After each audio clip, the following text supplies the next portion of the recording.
Tapi secara umum sebaiknya kita ngasih tahu ke anak itu mulai dari usia berapa, dokter? Nah, ini penting nih kan kita bicara nih.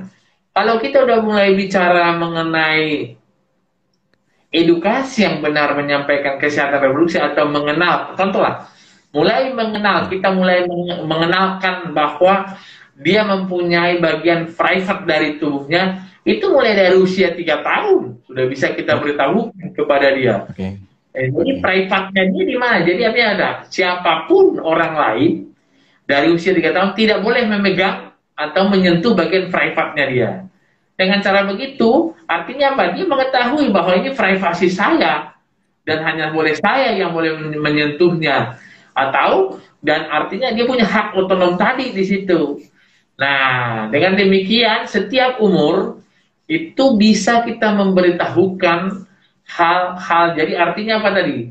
Artinya setiap umur itu mempunyai apa sendiri, apa namanya, range sendiri untuk menyampaikan apa yang penting mau disampaikan di situ. Oke. Kemudian kalau udah mulai menanjak ke arah ya 5 tahun sampai ini, bahwa dilihatlah bahwa terjadinya dia pelan-pelan, misalnya terjadinya adikmu atau terjadi Hmm. kamu oleh karena adanya hubungan suami istri dari ayah dan mama gitu loh. Jadi Ya. artinya Ya. diberitahukan dari awal.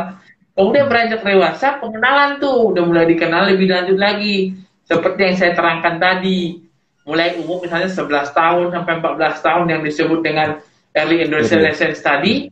Ya, Hmm. early kan? Nah, artinya apa? Kalau udah 11 sampai 14 tahun udah kita bisa katakan sudah boleh tuh kita memperkenalkan ini loh anatominya ini. Nah, Hmm. apa yang terjadi kalau ini misalnya menyimpang, disebutkan tuh Hmm. penyakitnya seperti tadi yang saya bilang HIV, sifilis, gonore, herpes. Nah, itu diberitahukan. Ya. Nah, kemudian ya berbeda lagi dengan 15 sampai 17. Kalau terjadi misalnya kehamilan dini, apa yang terjadi? Nah, jadi hal-hal seperti itu bisa kita beritahukan sesuai dengan tadi tingkat Usia. kognitifnya, usianya dari usia tentunya begitu. Tapi, nah berdasarkan ini, kenapa keburukan di negara kita? Maaf nih kita Ya. bicara negara kita, Ya.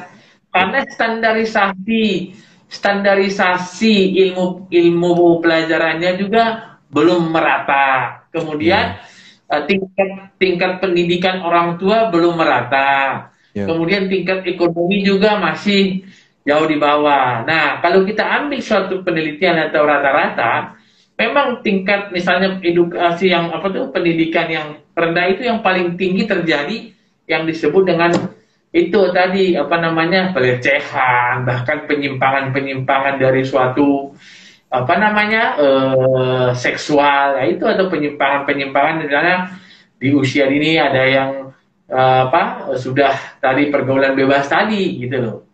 Ya. Ya. Ya. Ya.